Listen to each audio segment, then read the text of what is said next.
ఆదిలో వాక్కు ఉండెను, ఆ వాక్కు దేవుని యొద్ద ఉండెను, ఆ వాక్కు దేవుడై ఉండెను.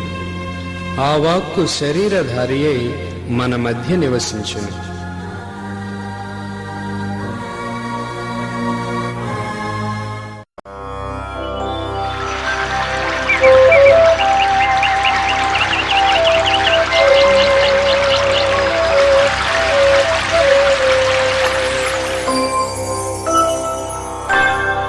దైవ ఉనికిని చాటు నిబంధన మందసమా, దైవ వరములనిచ్చు దీవెన పాత్రమా, సకల వర ప్రసాదములనిచ్చు పరిశుద్ధాత్మమా,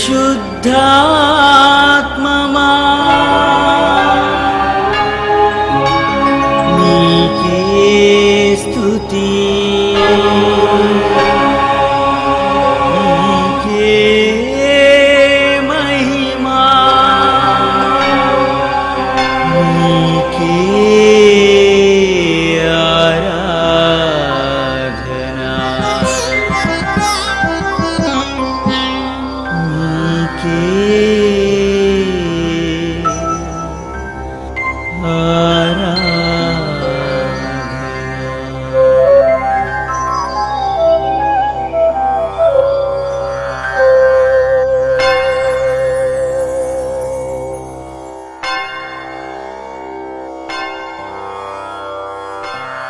నిబంధన మందసమును ఈ ఆధ్యాత్మిక కార్యక్రమాన్ని వీక్షిస్తున్న మీ అందరికీ శుభాభివందనాలు. త్రియేక దేవుని శుభాశిస్సులు.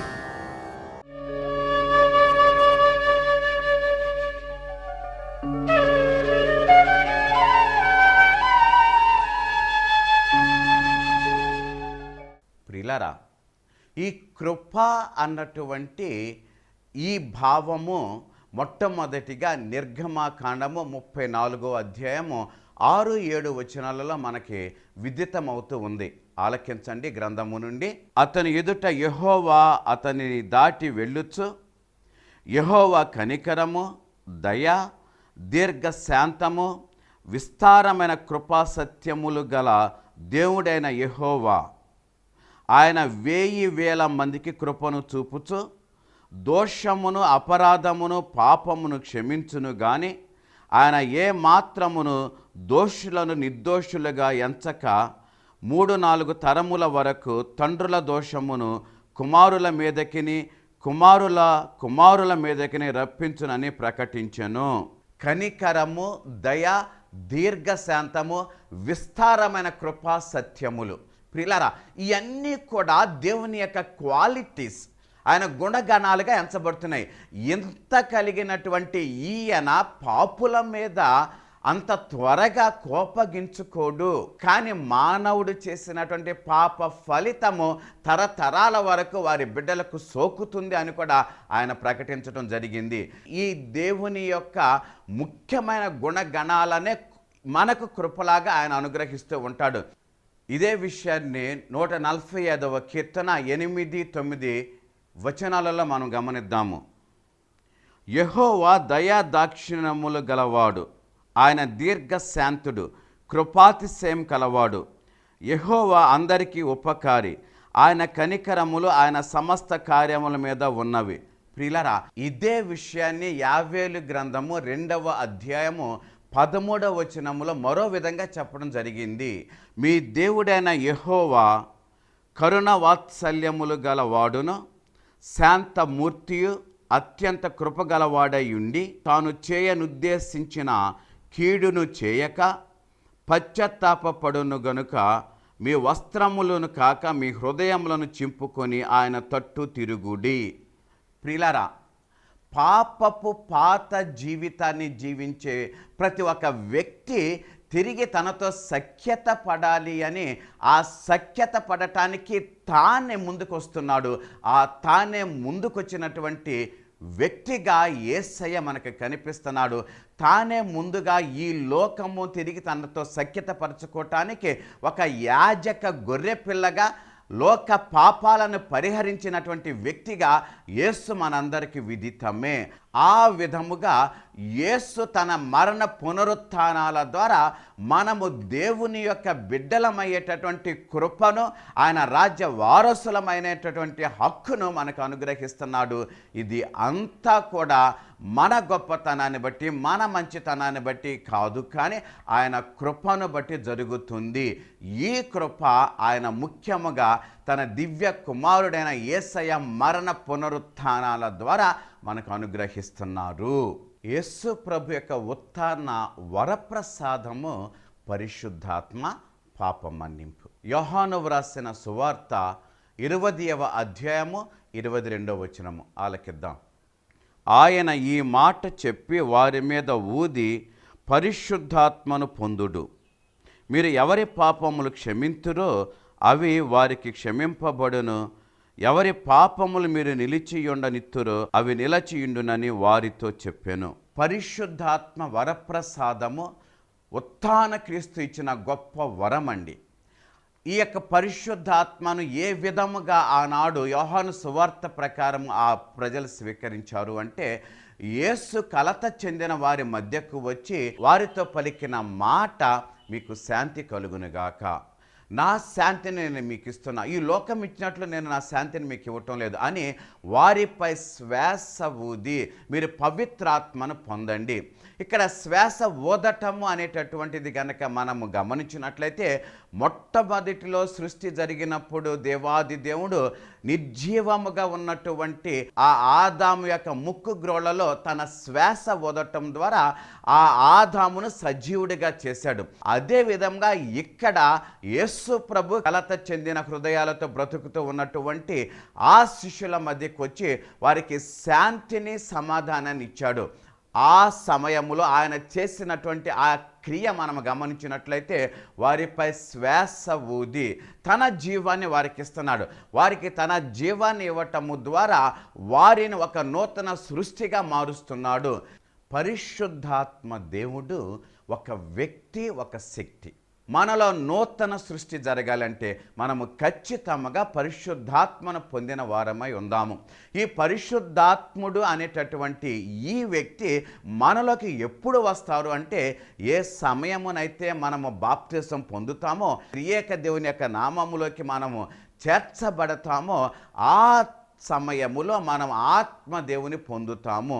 అందుకే ఒక్కొక్క సమయంలో యేసు ప్రభు అంటారు కదా, మీరు నీటితోనూ పరిశుద్ధాత్మతోనూ అభిషేకించబడతారు అని. ఈ పరిశుద్ధాత్మ గురించి యేసయ్య చాలాసార్లు చెప్పడం జరిగింది. ముఖ్యముగా తాను ఈ లోకాన్ని విడిచిపెట్టి వెళ్ళే సమయమున కలత చెందిన మనస్సుతో బ్రతుకుతున్నటువంటి తన శిష్యులకు ఒక వాగ్దానాన్ని చేస్తాడు. నేను వెళ్ళిన తర్వాత మీ మధ్యకు ఒక ఆదరణకర్తను పంపిస్తాను, అతడు వచ్చి మీకు అన్నీ కూడా నేర్పుతాడు. ఇంకొక మాట చెప్పాలి అంటే, పరిశుద్ధాత్మ దేవుడు మనలో వేచి ఉన్నాడు అనడానికి నిదర్శనము మనము యేసుకు సాక్షులుగా మారుతున్నాము. ఎవరైతే యేసుకు సాక్షులుగా 100% మారతారో వారు పరిశుద్ధాత్మ దేవుని యొక్క వరాలను పరిపూర్ణంగా పొంది ఉన్నారు. పరిశుద్ధాత్మ దేవుని యొక్క అభిషేకముతో నింపబడ్డారన్నది వాస్తవం. ప్రియులారా, ఈ పరిశుద్ధాత్మ దేవుడు మనపై వేంచేసి రావటము ద్వారా శరీరము, ఆత్మ అనేటటువంటివి రెండుగా మారిపోతూ ఉన్నాయి. శరీరానుసారమైనటువంటి వ్యక్తులుగా, ఆత్మానుసారమైనటువంటి వ్యక్తులుగా మనము జీవించటం ప్రారంభిస్తూ ఉంటాము. అందుకే రోమీలకు వ్రాసిన లేఖ 8వ అధ్యాయము 5వ వచనం నుంచి గనక మనము గమనించినట్లయితే, గ్రంథము నుండి ఆలకించండి. శరీరానుసారులు శరీర విషయముల మీద మనస్సునుంతురు, ఆత్మానుసారులు ఆత్మ విషయముల మీద మనస్సునుంతురు. శరీరానుసారమైన మనస్సు మరణము, ఆత్మానుసారమైన మనస్సు జీవమును సమాధానమై ఉన్నది. ఏలయనగా శరీరానుసారమైన మనస్సు దేవునికి విరోధమై ఉన్నది, అది దేవుని ధర్మశాస్త్రమునకు లోబడదు, ఏ మాత్రమును లోబడనేరదు.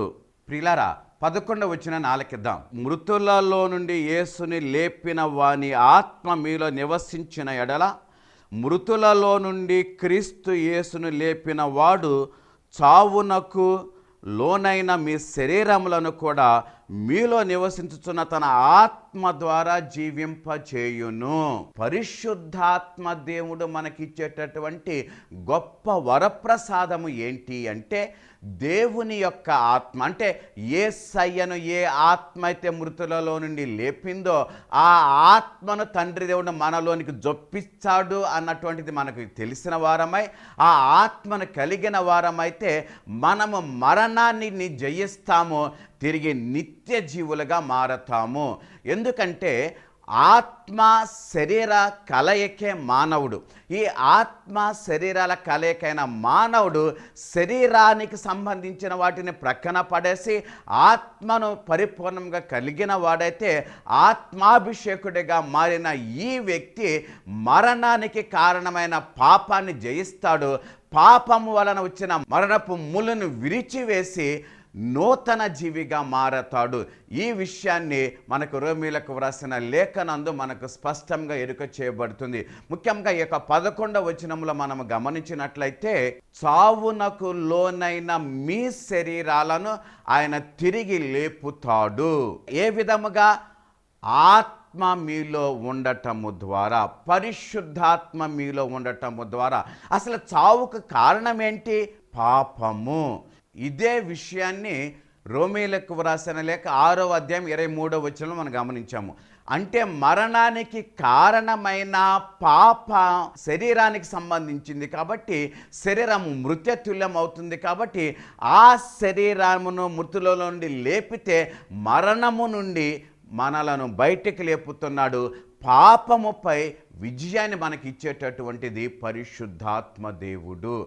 ఆ విధముగా ఒకటి పరిశుద్ధాత్మను అనుగ్రహించటము, రెండవది పాపాన్ని జయించేటటువంటి స్థితిని మనకు ప్రభు అనుగ్రహిస్తున్నాడు తన ఉత్థాన ఫలము ద్వారా. ఉత్థాన క్రీస్తు ఇచ్చేటటువంటిది నిత్య జీవం అండి. ఇప్పుడు మనం ఆలకించిందంతా ఒక ఎత్తు అయితే, ఇప్పుడు ఆలకించేది మరొక ఎత్తు, నిత్య జీవము. అంటే కలకాలము జీవించటం అండి. అసలు కలకాలము జీవించటానికే కరుణ కలిగిన ప్రభు మానవుని సృష్టించాడు. తొలి మానవుడైన ఆదాము తన అవిధేయత ద్వారా పోగొట్టుకున్నాడు, దేవుని నుండి దూరం అయ్యాడు. ఆ నిత్య జీవానికి బదులు నిత్య శిక్షణ నెత్తినేసుకున్నాడు, మరణానికి లోనయ్యాడే మనం తెలుసుకున్నాం. ఆ మరణపు ముళ్ళు విరిచి పాపమును జయించిన వాడైన యేసయ్య మనందరికి తాను ఇస్తానన్నటువంటిది ఏంటి అంటే నిత్య జీవము. ప్రియులారా, ఈ నిత్య జీవాన్ని పొందటానికి మనం ఏం చేయాలి? అసలు ఈ నిత్య జీవము అంటే ఏంటి? లైఫ్ ఎవర్ లాస్టింగ్ అంటూ ఉంటాము. కలకాలము బ్రతకటం అండి.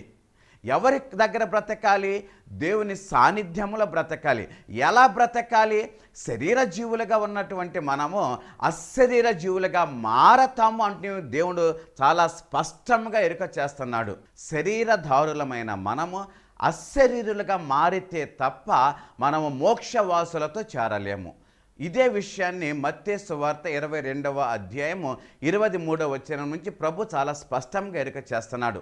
ఆనాడు పునరుత్థానం అంటే నమ్మకము లేనటువంటి సద్దుశైలు కొందరు యేసు వద్దకు వచ్చి, అయ్యా మీరు పునరుత్థానం ఉంది అని చెబుతున్నారు, అంటే మరణించిన వారు తిరిగి లేస్తారు, మరి తిరిగి లేచినప్పుడు ఏమి జరిగిద్ది అన్నది యేసును అడుగుతూ, మా ఊరిలో 7 అన్నదమ్ములు ఉన్నారు. పెద్దోడు వివాహం చేసుకున్నాడు, సంతానం లేక చనిపోయాడు. ధర్మశాస్త్రం ప్రకారం రెండోవాడు ఆమెను వివాహం చేసుకోవాలి. ఆడు చేసుకున్నాడు, కానీ అతనికి కూడా పిల్లలు కలగలేదు, అతను చనిపోయాడు.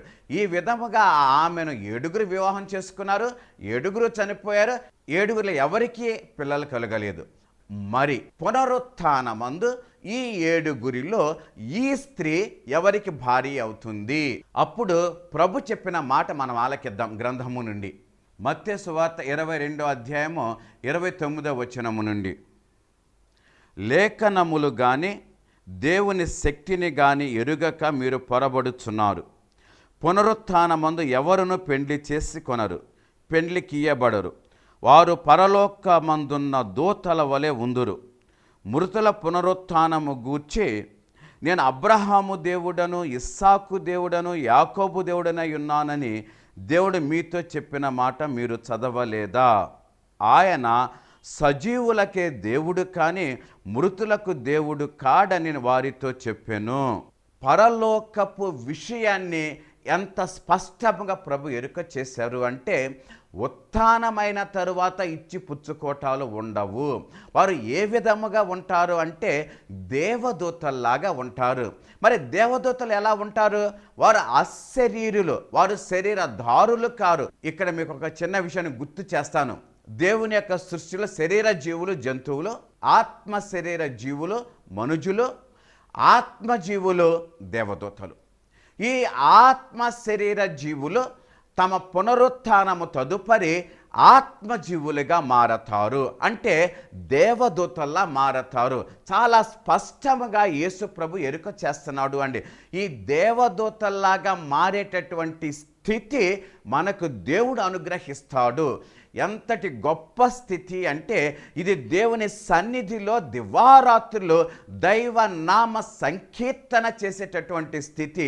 యేసు ప్రభు పలుకుతున్నాడు కదా, యోహాను సువార్త 11వ అధ్యాయం 25వ వచనమందు, నేనే పునరుత్థానమును జీవమును, జీవము ఉండగా నన్ను విశ్వసించువారు ఎన్నటికీ మరణమును చవిచూడరు అని. ఇదే విషయాన్ని ఆది కాండము 3వ అధ్యాయము 19వ వచనంలో మనకి తెలియజేయబడింది. నీవు మట్టి నుండి చేయబడ్డావు, తిరిగి మన్నైపోతావు అంటూ ఆనాడు పాపము చేసినటువంటి ఆదామును దేవుడు శపించటం జరిగింది. ప్రియులారా, శరీరము మన్నులో కలిసిపోతే ఆత్మ దేవుని యొక్క జీవాన్ని కలిగినది కాబట్టి అది దేవుని సాన్నిధ్యానికి చేరుతుంది. మరి శరీరము లేకుండా ఆత్మగా మనము జీవించలేము. ఈ శరీరముతోనే మంచి చేస్తాము, ఈ శరీరముతోనే చెడు చేస్తాము. మరి ఈ శరీరముతో మనము చేసినటువంటి ఈ క్రియలకు శరీరము కూడా ఖచ్చితముగా బాధ్యత వహించవలసి ఉంది. అందుకే అంటాడు కదా యేసయ్య ఒకానొక సందర్భమున నరకము గురించి మాట్లాడుతూ, అగ్ని ఆరదు పురుగు చావదు. ప్రియులారా, అగ్ని ఆరదు పురుగు చావదు ఏంటి అంటే ఒక ఆకాంక్ష. ఈ ఆత్మ ఆకాంక్ష ఏంటి అంటే దేవుని సాన్నిధ్యానికి చేరాలి. కానీ దేవుని సాన్నిధ్యము చేరకుండా దేవునికి విరోధి అయిన సైతాను సాన్నిధ్యాన్ని గనక ఈ యొక్క ఆత్మ వెళితే ఆ అగ్నిలో అది మలమల మాడుతూ ఉంటుంది. అంటే కోరిక, ఒక కోరిక కలిగిన ఆత్మ ఆ కోరిక తీరక విలవిలలాడుతూ ఉంటుంది. ఏంటి ఆ కోరిక అంటే, ఆత్మ దేవుని యొక్క సాన్నిధ్యములో పరవశించిపోవటమే కోరిక. అది మనకు నెరవేరాలి. అలా నెరవేరకపోవటమే నరకము. ఆ నరకములో ఆత్మ ఘోషిస్తుంది. ఆ ఆత్మతో పాటు శరీరము కూడా ఘోషిస్తూ ఉంటుంది. ఏ శరీరము? మహిమాన్వితమైన శరీరము. అది మహిమ పొందినప్పుడు మనకి లభ్యమయ్యే శరీరము. అది దేవదూతల్లా ఉండే శరీరం. అది యేసు ఉత్థానమైనప్పుడు కలిగిన శరీరము. కానీ నరకములో మనకు లభ్యమయ్యే శరీరం ఏంటి? మహిమాన్వితమైన శరీరము కాదు, శాపగ్రస్తమైన శరీరము. మహిమ పొందినప్పుడు, యేసు సాన్నిధ్యములో ఉన్నప్పుడు యేసుని కలిగిన వారిగా ఉత్థాన క్రీస్తు పొందిన శరీరాన్ని మనం పొందుతాం. దానిని గ్లోరిఫైడ్ బాడీ అంటాము. కానీ ఉత్థాన క్రీస్తు యొక్క శరీరాన్ని పొందకుండా ఆ దేవునికి విరోధి అయిన అపవాది సాన్నిధ్యంలో మనం ఉంటే ఆ అపవాది శపించబడింది కాబట్టి ఆ శపించిన శరీరము నరకము పాలు అవుతుంది. ప్రియులారా, ఈ మహిమాన్వితమైన శరీరము మనము ఎప్పుడు పొందుతామంటే యేసు ప్రభు రెండవసారి ఈ లోక తీర్పరిగా వచ్చినప్పుడు, మనమందరము ఆయన సాన్నిధ్యానికి చేర్చబడినప్పుడు ఆయన చేసిన తీర్పును బట్టి ఆయన మనకిస్తూ ఉంటాడు. తన కుడి ప్రక్కన ఉన్నవారిని, తన ఎడమ ప్రక్కన ఉన్నవారిని ఆయన ఏ విధంగా తీర్పు తీరుస్తాడు అన్నది మనకు చాలా స్పష్టము. ఈ సమయంలో మనం రక్షణ పొందాలి అంటే 2 క్రియలు కావాలి. మొదటిది విశ్వాసము. ఆ విశ్వాసముతో పాటు మనకు క్రియలు కూడా ఉండాలి. తెస్సలోనీయులకు వ్రాసిన లేఖ 4వ అధ్యాయము 14వ వచనము, యేసు మృతి పొంది తిరిగి లేచినని మనము నమ్మిన ఎడల అదే ప్రకారము యేసునందు నిద్రించు వారిని దేవుడు ఆయనతో కూడా వెంటబెట్టుకొని వచ్చును. మేము ప్రభువు మాటను బట్టి మీతో చెప్పునదేమనగా, ప్రభువు రాకడ వరకు సజీవులమై నిలచియుండు మనము నిద్రించిన వారి కంటే ముందుగా ఆయన సన్నిధికి చేరము.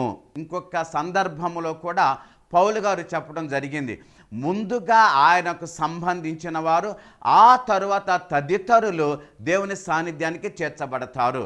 కాబట్టి దేవుని సాన్నిధ్యానికి చేర్చబడాలి అంటే దేవుని యొక్క కృప ముఖ్యము. ఆ కృప అనేది మనకి ఏ విధంగా లభ్యమవుతూ ఉంది అంటే విశ్వాసము అద్వితీయ కుమారుని యందు. అందుకే యోహాను సువార్త 3:16 మనం ఆలకించాము, ఎవరైతే పంపించబడినటువంటి ఆ అద్వితీయ కుమారుని యందు పరిపూర్ణ విశ్వాసం కలిగి ఉంటారో వారు నశించక జీవించుతారు, వారు నశించక జీవిస్తారు అనే అక్కడ ఒక వాగ్దానాన్ని ప్రభు ఇచ్చాడు. కాబట్టి ముందుగా మనము నశించకుండా నిత్య జీవులుగా జీవించాలి అంటే యేసునందే పరిపూర్ణ విశ్వాసులుగా మనము ఉండాలి. ఇక రెండవదిగా యేసయ్య చెప్పినటువంటి ఆ యొక్క ఆజ్ఞలను విధానాలను మనం స్వీకరించాలి. ప్రభు పలుకుతున్నాడు కదా, నేనే సత్యము మార్గము జీవము. కాబట్టి ఆయన మార్గములో మనం కనుక ప్రయాణం చేస్తే సత్యాన్ని కనుగొంటాం, ఆయన నుండి సత్యాన్ని స్వీకరిస్తే నిత్య జీవులుగా మనం ఉంటాం. కాబట్టి ఆయన చూపిన మార్గములో మనం ప్రయాణం చేయాలి. అలా ప్రయాణము చేస్తూ మనం నిత్య జీవులుగా మారుతూ ఉంటాం. అందుకే యాకోబు గారు తన లేఖలు అంటారు కదా, మీ యొక్క విశ్వాసాన్ని మీరు నాకు చెప్పండి, నా క్రియల ద్వారా నా విశ్వాసాన్ని ప్రకటిస్తానంటాడు. అంటే క్రియలు లేని విశ్వాసము మృత్యుతుల్యము, చనిపోయిన దాంతో సమానము. కాబట్టి అటు క్రియలు ఉండాలి, ఇటు విశ్వాసము ఉండాలి. ఎవరైనా సరే యేసుని పరిపూర్ణంగా విశ్వసిస్తే వారు ఖచ్చితంగా యేసు చెప్పినట్లు యేసు చూపిన బాటలో నడుస్తారు. ఇది వాస్తవం. కానీ ఏదో పబ్బం గడుపుకోవాలి, తమ యొక్క బలహీనతలను తాము మరుగుపరచుకోవాలనే ఆలోచన కలిగిన వారు ఒక విశ్వాసం ఉంటే సరిపోతుంది అని చెబితే అది వాస్తవం కాదు. ఇదే విషయాన్ని గలాతీయులకు వ్రాసిన లేఖల్లో పౌలు గారు చాలా స్పష్టంగా ఎరుక చేస్తున్నాడు. గలాతీయులకు వ్రాసిన లేఖ 5వ అధ్యాయము 18వ వచనం నుంచి కనుక మనము గమనించినట్లయితే అక్కడ శరీర కార్యాలు ఆత్మ కార్యాలు అంటూ రెండింటిని మనకు ఎరుక చేస్తున్నాడు. ఈ శరీర కార్యాలను ఆత్మ కార్యాలను కనుక మనము విభజించినట్లయితే ఏ వ్యక్తి ఏ కార్యాల ద్వారా ఏమి పొందుతాడు అన్నది కూడా మనకు స్పష్టంగా ఎరుక చేయబడింది.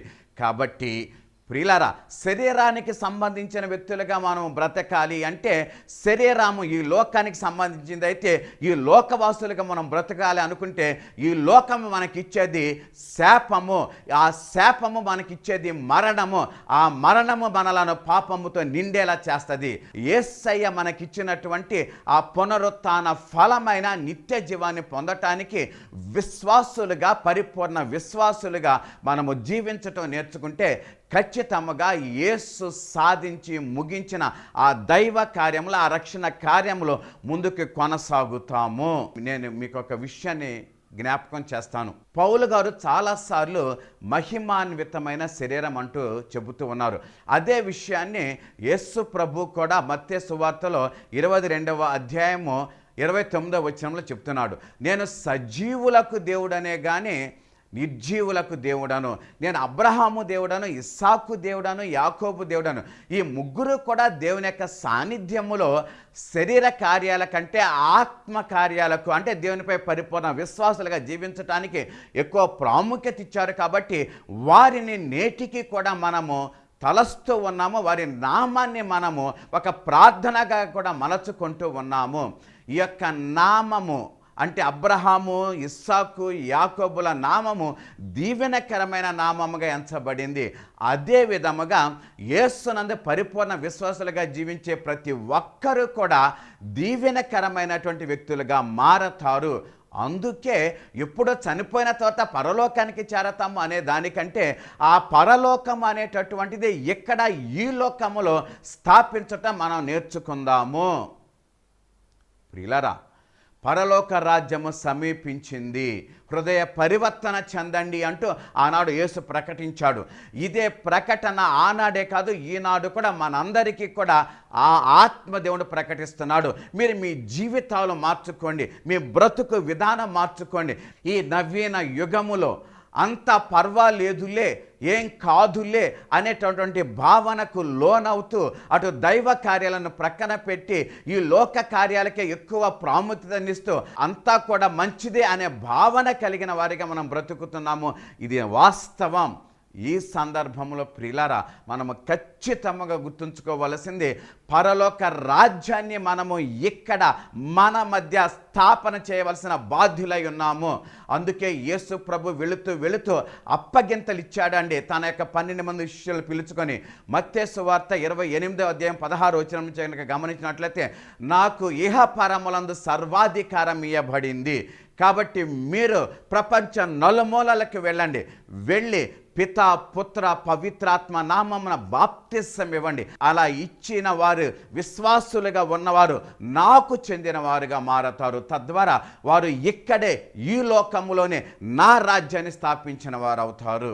ప్రియులారా, ఆ దైవ రాజ్య స్థాపన అనేటటువంటిది ఖచ్చితంగా మనందరము చెయ్యాలి. అది మన ప్రాథమిక బాధ్యతగా మనము స్వీకరిద్దాం.